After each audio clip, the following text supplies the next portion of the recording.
350 മുകളിൽ ഷുഗർ ഉണ്ടായിരുന്ന patient insulin എടുത്താലേ ഇനി കൺട്രോൾ ആവുള്ളൂ എന്ന് പറഞ്ഞ പേഷ്യൻറ്റിൻ്റെ ഷുഗർ ലെവൽ 138 എങ്ങനെയാണ് വന്നതെന്നാണ് നമ്മൾ ഡിസ്കസ് ചെയ്യുന്നത്. അപ്പോൾ ഈ ഒരു പേഷ്യൻ്റ് വന്നിട്ട് കഴിച്ചുകൊണ്ടിരുന്നതൊക്കെ ഒരുപാട് കാർബോഹൈഡ്രേറ്റ് കൂടിയ ഫുഡായിരുന്നു. അതുപോലെ തന്നെ ഇത്രയും കൂടുതൽ ഷുഗർ ആയിട്ടും അവർക്ക് മരുന്ന് എടുക്കാനുള്ള മാനസികാവസ്ഥ ഉണ്ടായിരുന്നില്ല. മരുന്നിനോടൊരു വിദഗ്ധിയുള്ള ആളുകളുണ്ടല്ലോ, ആ ഒരു കൂട്ടത്തിലായിരുന്നു. അപ്പോൾ മരുന്ന് എടുക്കുന്നുണ്ടായിരുന്നില്ല. മുട്ടുവേദനയുടെ പ്രശ്നമായിട്ടാണ് നമ്മുടെ അടുത്തേക്ക് വന്നത്. പക്ഷേ നമ്മൾ ഫുൾ ഹിസ്റ്ററി എടുക്കുന്ന സാഹചര്യത്തിൽ ഇവിടെ ഒരു ഡയബറ്റീസിന് വേണ്ടിയിട്ട് ഗ്ലൈക്കോ ബാലൻസ് പോലുള്ള സപ്ലിമെൻറ്റ്സ് കാര്യങ്ങളെല്ലാം കൊടുത്തിരുന്നു. അതുപോലെ തന്നെ ഫൈബർ കൂടുതലായിട്ടുള്ള കാർബ് കട്ടായിട്ടുള്ള ഡയറ്റ് എല്ലാം ഫോളോ ചെയ്യിപ്പിച്ച് എക്സസൈസ് എല്ലാം ഫോളോ ചെയ്യിപ്പിച്ച് വെറും 7 ദിവസത്തിനുള്ളിലാണ് അവരുടെ ഷുഗർ ലെവൽ 138 വന്നത്. ഇന്ന് നമ്മൾ ഡിസ്കസ് ചെയ്യാൻ പോകുന്നത് ഇത്തരത്തിൽ എങ്ങനെയാണ് ഷുഗർ ലെവൽ കൺട്രോളിലേക്ക് കൊണ്ടുവരാൻ പറ്റുന്നത് എന്നാണ്. ഞാൻ doctor Amina, നിരല healing ഓസിസിലെ chief medical ഓഫീസറാണ്.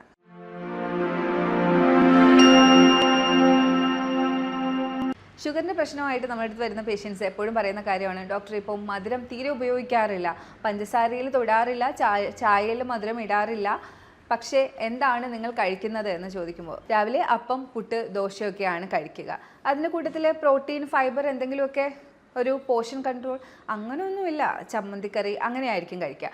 ഉച്ചയ്ക്ക് എന്താണ് കഴിക്കുന്നത് എന്ന് ചോദിക്കുമ്പോൾ ചോറ്, ഒരു 3 കോരിയൊക്കെ ചോറ് കഴിക്കാറുണ്ട്. ഇപ്പോൾ പിന്നെ കുറേ ആളുകൾ ഒരു കോരിയിലേക്ക് മാറിയിട്ടുണ്ട്. എന്നാൽ കൂടി അവർ ഫൈബറിൻ്റെ അളവ് കൂട്ടിയിട്ടുണ്ടാവില്ല. ഇപ്പോൾ തോരനും അവിയലും ഒക്കെ ഓരോ ബൗൾ കഴിക്കുന്നുണ്ടോ? അതില്ല ഡോക്ടറെ, ഓരോ സ്പൂണേ കഴിക്കാൻ പറ്റുന്നുള്ളൂ. അത് പറ്റില്ല. വൈകിട്ട് എത്ര മണിക്കായിരിക്കും ഫുഡ് കഴിക്കുന്നത്? ഇപ്പോൾ മിക്ക ആളുകളും 8 മണിക്കുള്ളിൽ ഫുഡൊക്കെ കഴിക്കുന്നുണ്ട്. എന്നാലും ലേറ്റ് നൈറ്റ് ഫുഡ് കഴിക്കുന്ന ഹാബിറ്റുള്ള ഒരുപാട് ആളുകൾ എപ്പോഴും ഉണ്ട്. എന്നാലും ഈ ഒരു പോർഷൻ കൺട്രോൾ എങ്ങനെയാണ് ചെയ്യേണ്ടത്, ഇനി ഇത് ചെയ്ത് കഴിഞ്ഞാൽ എന്തെങ്കിലും ക്ഷീണം വരുമോ, അങ്ങനെയുള്ള കൺഫ്യൂഷൻസ് ഇപ്പോഴും ഒരുപാട് ആളുകളിൽ നിലനിൽക്കുന്നുണ്ട്. മാത്രമല്ല ഡയബറ്റീസ് അല്ലെങ്കിൽ പ്രമേഹം എന്ന് പറയുന്നത് ഒരു മെറ്റബോളിക് ഡിസോർഡർ ആണ്. അപ്പോൾ നമുക്ക് ഈ മെറ്റബോളിസം കൂടാനായിട്ടുള്ള ആവശ്യത്തിനുള്ള സപ്ലിമെൻറ്റ്സും വർക്കൗട്ടും ഫുഡും ഒക്കെ എത്തിയാൽ തന്നെ ജീവിതശൈലി ക്രമീകരിച്ചുകൊണ്ട് നമുക്ക് ഈ ഒരു ഡയബറ്റീസ് റിവേഴ്സ് ചെയ്യാൻ പറ്റും. നമ്മളെല്ലാവരും അറിഞ്ഞിരിക്കേണ്ട കാര്യം, ഡയബറ്റീസ് ഒരിക്കലും ഒരു ഇറിവേഴ്സിബിൾ ആയിട്ടുള്ള അല്ലെങ്കിൽ ജീവിതകാലം മുഴുവനും മരുന്ന് കഴിച്ചു പോകേണ്ട ഒരു രോഗം അല്ല.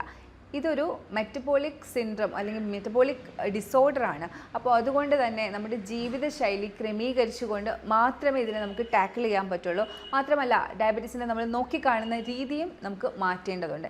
ഏതൊരു രോഗമായാലും അതിനനുസരിച്ച് നമുക്ക് ലൈഫ് സ്റ്റൈലിൽ മാറ്റം വരുത്തണം. അപ്പോൾ ഡയബറ്റീസ് മാത്രമല്ല ഈ ഒരു കാറ്റഗറിയിൽ വരുന്നത്. നിങ്ങൾക്ക് PCOD, fatty liver, cholesterol issues, ഇതെല്ലാം ഒരേ ലൈനിൽ വരുന്നതാണ്. തൈറോയിഡ് ഇഷ്യൂസ്, ഇവരെല്ലാം കണക്റ്റഡ് ആണ്. മാത്രമല്ല ഇതെല്ലാം ഒരേ ലൈനിൽ വരുന്നതാണ്. ഈ 5 ഡിസോർഡറുള്ള ആളുകൾ ചെയ്യേണ്ട കാര്യങ്ങളും കറക്റ്റ് ഒരേ രീതിയിലുള്ളതാണ്. അതായത് കാർബ് കട്ട് ചെയ്യുക, ഫൈബർ കൂടുതൽ എടുക്കുക, പ്രോട്ടീൻ കൂടുതൽ എടുക്കുക. വാസ്തവത്തിൽ പറഞ്ഞാൽ ഇത് തന്നെയാണ് ഒരു ഹെൽത്തി ലൈഫ് സ്റ്റൈൽ ആഗ്രഹിക്കുന്ന ആൾ ചെയ്യാനുള്ളത്. കാർബ് കട്ട് ചെയ്യുന്നതിനോടൊപ്പം ഫൈബർ കൂടുതൽ എടുക്കാൻ നമ്മൾ പറയും. അപ്പോൾ അത് എന്ന് പറയുന്നത് കൂടുതലായിട്ടും ഈ ഒരു ഇൻസുലിൻ റെസിസ്റ്റൻസിനെ തടയാനും ഇൻസുലിൻ കൂടുതലായിട്ട് പെട്ടെന്ന് അബ്സോർബ് ചെയ്യുന്നതിനെ തടയാനും ഒക്കെ ആയിട്ടാണ് കൂടുതൽ ഫൈബർ എടുക്കാൻ പറയുന്നത്. അതിൻ്റെ കൂട്ടത്തിൽ പ്രോട്ടീൻ കൂടുതൽ എടുക്കാൻ പറയും. കാര്യം പ്രോട്ടീൻ ആവശ്യമാണ്. ഡയബറ്റിക് ആയിട്ടുള്ള ആളുകളുടെ ശരീരത്തിൽ പ്രോട്ടീൻ ആവശ്യമാണ്, കൂടുതൽ എനർജി ആവശ്യമാണ്. മസിൽ വേസ്റ്റേജ് വരാനുള്ള സാധ്യതയുണ്ട്. അപ്പോൾ ആ മസിൽ വേസ്റ്റേജ് ഒക്കെ കുറയ്ക്കാനായിട്ട് പ്രോട്ടീൻ്റെ ആവശ്യമുണ്ട്. അതിൻ്റെ കൂട്ടത്തിൽ തന്നെ നമ്മൾ നല്ല ഹൈ ഇൻറ്റൻസിറ്റി വർക്കൗട്ട് ചെയ്യാനായിട്ട് സജസ്റ്റ് ചെയ്യാറുണ്ട്. അപ്പോൾ ഇതും ആ ഒരു ഡയബറ്റിക് പേഷ്യൻറ്റിനെ കൂടുതൽ ഹെൽത്തി ആവാനായിട്ട് ഹെൽപ്പ് ചെയ്യും. അതുപോലെ തന്നെ ഫുഡ് കഴിഞ്ഞ പാടെ ഒന്ന് നടക്കുന്നത് വളരെ നല്ലതാണ്. ഒരു 30 മിനിറ്റ്, കുറഞ്ഞതൊരു 10 മിനിറ്റെങ്കിലും നല്ല സ്പീഡിൽ ഒന്ന് നടക്കുകയാണെങ്കിൽ നിങ്ങളുടെ ഒരു ഇൻസുലിൻ റെസിസ്റ്റൻസ് ഒന്ന് കൺട്രോളായി കിട്ടും. അതുപോലെ തന്നെ ഫുഡ് കഴിച്ച പാടെ ഇരിക്കാതെ ഒന്ന് സ്പീഡിൽ നടക്കുകയാണ്. ഒരു 10 മിനിറ്റ് മുതൽ 30 മിനിറ്റ് വരെ നിങ്ങൾക്ക് എത്രയാണോ കഴിയുന്നത് ആ ഒരു ടൈം നിങ്ങളൊന്ന് നടക്കുകയാണെങ്കിൽ ഗ്ലൂക്കോസ് പെട്ടെന്ന് ശരീരത്തിൽ കൂടുന്നത് കുറഞ്ഞിരിക്കും. ഇതുകൂടാതെ ഫുഡിൻ്റെ കൂട്ടത്തിൽ നിങ്ങൾ നല്ല ഫാറ്റ് ആയിട്ടുള്ള നെയ്യോ ബട്ടറോ അങ്ങനെ എന്തെങ്കിലും കഴിക്കുകയാണ്, അല്ലെങ്കിൽ ഫുഡ് കഴിക്കുന്നതിന് മുമ്പ് കുറച്ച് കോക്കനട്ട് ഓയിൽ അല്ലെങ്കിൽ കുറച്ച് നെയ്യ് ഇതുപോലെ എന്തെങ്കിലും ഉള്ളിലേക്ക് എടുക്കുന്നുണ്ട്, അല്ലെങ്കിൽ ഫുഡിന് മുന്നിലായിട്ട് നിങ്ങൾക്ക് ആപ്പിൾ സിഡർ വിനെഗർ ഒരു ടീസ്പൂൺ എടുക്കാം.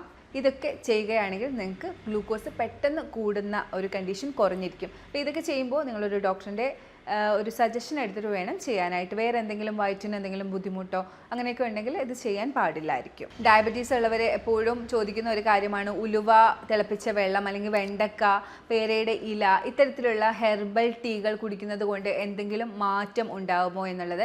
ഇത്തരത്തിലുള്ള ചായകൾ, ഹെർബൽ ടീകൾ നിങ്ങളെ ഹെൽപ്പ് ചെയ്യും. പക്ഷേ ഇത് മാത്രം ചെയ്തുകൊണ്ട് നിങ്ങൾക്ക് ഷുഗറിൻ്റെ ലെവൽ കുറച്ചെടുക്കാൻ കഴിയില്ല. ഇതിൻ്റെ കൂട്ടത്തിൽ ഇതുപോലെ ആവശ്യത്തിനുള്ള സപ്ലിമെൻറ്റ്സും വേണ്ട ലൈഫ് സ്റ്റൈൽ ക്രമീകരണങ്ങളും നടത്തിക്കൊണ്ടാണ് നിങ്ങൾ ഈ ഒരു ഹെർബൽ ടീ ഓപ്റ്റ് ചെയ്യുന്നതെങ്കിൽ വളരെ ഈസി ആയിട്ട് കുറച്ചും കൂടി ഫാസ്റ്റായിട്ട് ഡയബറ്റീസ് റിവേഴ്സ് ചെയ്യാനും മെയിൻറ്റെയിൻ ചെയ്ത് പോകാനും നിങ്ങളുടെ ശരീരത്തിന് ഈ ഒരു ഹെർബൽ ടീ, ഉലുവയായാലും പേരയുടെ ഇലയായാലും വെണ്ടക്കയിലുള്ള ആ ഒരു വഴുവഴുപ്പായാലും ഹെൽപ്പ് ചെയ്യും. നമ്മുടെ പേഷ്യൻറ്റിന് മുട്ടുവേദനയായിരുന്നു. അപ്പോൾ മുട്ടുവേദനയുടെ കേസ് എടുക്കുന്ന സാഹചര്യത്തിലാണ് ഈ ഒരു ഡയബറ്റീസിൻ്റെ പ്രശ്നവും കണ്ടത്. വേണ്ടിയുള്ള സപ്ലിമെൻറ്റ്സും കാര്യങ്ങളും എല്ലാം കൊടുത്ത് ആവശ്യത്തിനുള്ള കഷായം, അതുപോലെ തന്നെ യോഗ ഡെയിലി നമ്മൾ പ്രാക്ടീസ് ചെയ്യിപ്പിച്ചിട്ടുണ്ടായിരുന്നു. ഇതെല്ലാം ചെയ്യിപ്പിച്ച സാഹചര്യത്തിലാണ് പേഷ്യൻറ്റിൻ്റെ ഡയബറ്റീസ് റിവേഴ്സ് ആവുകയും 350 നിന്ന് 138 റിവേഴ്സായി വരികയും ഉണ്ടായത്. അതിൽ തന്നെ പേഷ്യൻ്റ് ഡയറ്റിലാണ് വലിയ മാറ്റം വരുത്തിയത്. ഒരുപാട് ചോറ് കഴിച്ചുകൊണ്ടിരുന്ന പേഷ്യൻ്റ് ഫൈബറും പ്രോട്ടീനും കൂടുതൽ കഴിക്കാനും കാർബ് കട്ട് ചെയ്യാനും നിർബന്ധിച്ചു. അത് അവർക്ക് 5 kg വരെയാണ് ഈ ഒരു 7 days കുറച്ചു കൊണ്ടുവന്നത്. അതുപോലെ തന്നെ സപ്ലിമെൻറ്റ്സ് എടുപ്പിച്ചു. അപ്പോൾ മെറ്റബോളിസം നന്നായി ഇംപ്രൂവ് ആയി. ആവശ്യത്തിനുള്ള എക്സസൈസ് എല്ലാ ദിവസവും ചെയ്യുന്നുണ്ടായിരുന്നു. അങ്ങനെ എക്സസൈസ് ചെയ്യുന്നത് കൊണ്ട് തന്നെ സ്ട്രെസ് ലെവൽ കുറഞ്ഞു വന്നു. സ്ട്രെസ് ലെവൽ കൂടുന്നത് ഡയബറ്റീസിന് നല്ലതല്ല. ഡയബറ്റീസിൻ്റെ പ്രശ്നങ്ങൾ കൂടാനായിട്ട് കാരണമാവും. അപ്പോൾ സ്ട്രെസ് ലെവൽ കുറഞ്ഞു വന്നു. കൂടുതൽ സംസാരിക്കാനും അതുപോലെ തന്നെ മെഡിറ്റേഷനും യോഗയൊക്കെ ചെയ്യാനുമുള്ളൊരു സാഹചര്യം വന്നു കഴിഞ്ഞപ്പോൾ ആ ഒരു സ്ട്രെസ്സിൻ്റെ പ്രശ്നങ്ങളും കുറഞ്ഞു. ഇത്രയും കാര്യങ്ങളൊക്കെയാണ് ഈ പേഷ്യൻറ്റിന് നമ്മൾ ചെയ്യിപ്പിച്ചത്. ഇത് കൂടാതെ നിങ്ങൾക്ക് ഹൈഡ്രോതെറാപ്പി ആയിട്ടുള്ള ഹിപ്പ് ബാത്ത്, GH പാക്ക് ഒക്കെ ഡയബറ്റിക് പേഷ്യൻസിന് ട്രൈ ചെയ്യാൻ പറ്റും. ഡയബറ്റീസിനെ റിവേഴ്സ് ചെയ്യാൻ കഴിയുന്ന ആസനകളുണ്ട്. വക്രാസന, അതുപോലെ തന്നെ ത്രികോണാസന, താടാസന, അർദ്ധകടി ചക്രാസന, ട്രങ്ക് ഏരിയ ട്വിസ്റ്റ് ആവുന്ന രീതിയിലുള്ള ആസനാസ് ഡെയിലി പ്രാക്ടീസ് ചെയ്യുകയാണെങ്കിൽ ഡയബറ്റീസ് റിവേഴ്സ് ചെയ്യുന്ന പ്രോസസ്സ് വേഗത്തിൽ ആവാനായിട്ട് നിങ്ങളെ ഹെൽപ്പ് ചെയ്യും. അതുപോലെ ഡയബറ്റീസ് ഉള്ളവർ ചെയ്യുന്നൊരു മെയിൻ മിസ്റ്റേക്കാണ് ഈ ഡയബറ്റീസ് ഉണ്ട് അല്ലെങ്കിൽ 130, 140 ഒക്കെ അളവിൽ ഷുഗറിൻ്റെ ലെവൽ കൂടുന്നു എന്ന് അറിഞ്ഞതിന് ശേഷവും ട്രീറ്റ്മെൻറ്റ് എടുക്കാതെ കുറച്ച് നാൾ കൂടി മെയിൻറ്റെയിൻ ചെയ്ത് പോവാം എന്നുള്ള രീതിയിലിരിക്കുന്നത്. ഇത്തരത്തിലുള്ള നിങ്ങളുടെ തീരുമാനങ്ങൾ 35-40 വയസ്സിൽ തന്നെ കിഡ്നി പേഷ്യൻസ് ആക്കുന്നുണ്ട് പല പേഷ്യൻസിനെയും. അപ്പോൾ ഇത്തരത്തിലുള്ള തീരുമാനങ്ങൾ എടുക്കാതിരിക്കുക.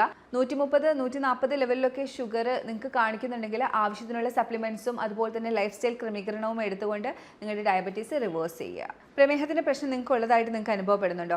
എപ്പോഴും ഇതുപോലെ ദാഹം കൂടുതലായിട്ട് തോന്നുക, യൂറിൻ കൂടുതലായിട്ട് പോകുന്നതായിട്ട് അനുഭവപ്പെടുക, രാത്രി കാലങ്ങളിലൊക്കെ ഒന്നിലധികം തവണ എഴുന്നേൽക്കേണ്ട അവസ്ഥ, ദാഹം കൂടുതലായിട്ട് വരിക, അതുപോലെ തന്നെ വിശപ്പ് കൂടുതലായിട്ട് തോന്നുക, ശരീരത്തിൽ കുരുക്കൾ, പസ് നിറഞ്ഞിട്ടുള്ള കുരുക്കൾ കാണുക, സ്കിൻ ടാക്സ് ബ്ലാക്ക് കളറിൽ വരിക, ഇത്തരത്തിലുള്ള പ്രശ്നങ്ങൾ, മുറിവുകൾ വന്നാൽ ഉണങ്ങാനായിട്ടുള്ള താമസം, ഇത്തരത്തിലുള്ള പ്രശ്നങ്ങളെല്ലാം നിങ്ങൾക്ക് വരുന്നുണ്ടെങ്കിൽ ഡയബറ്റീസ് ഉണ്ടോ എന്ന് സംശയിക്കേണ്ടതുണ്ട്. ടെസ്റ്റ് ചെയ്ത് മനസ്സിലാക്കുക. ഇനി നിങ്ങൾക്ക് 140, 130 ആ ഒരു ലെവലിലൊക്കെ ഡയബറ്റീസിൻ്റെ പ്രീ ആയിട്ടുള്ള ഒരു തുടക്കം കാണിക്കുന്നുണ്ടെങ്കിൽ ഉറപ്പായിട്ടും വേണ്ട ജീവിതശൈലി ക്രമീകരണങ്ങളും സപ്ലിമെൻറ്റ്സും ഒക്കെ എടുത്തുകൊണ്ട് റിവേഴ്സ് ചെയ്യുക. കൂടുതലായി ഇതിനെക്കുറിച്ച് അറിയാനും കൺസൾട്ടേഷനുമായിട്ട് ഈ കാണുന്ന നമ്പറിലേക്ക് നിങ്ങൾക്ക് കോൺടാക്ട് ചെയ്യാം. നമുക്ക് online കൺസൾട്ടേഷനും offline കൺസൾട്ടേഷനും in patient ഫെസിലിറ്റിയും available ആണ്. ഇനിയൊരു വീഡിയോയിലേക്ക് കാണുന്നവരേക്കും ബൈ.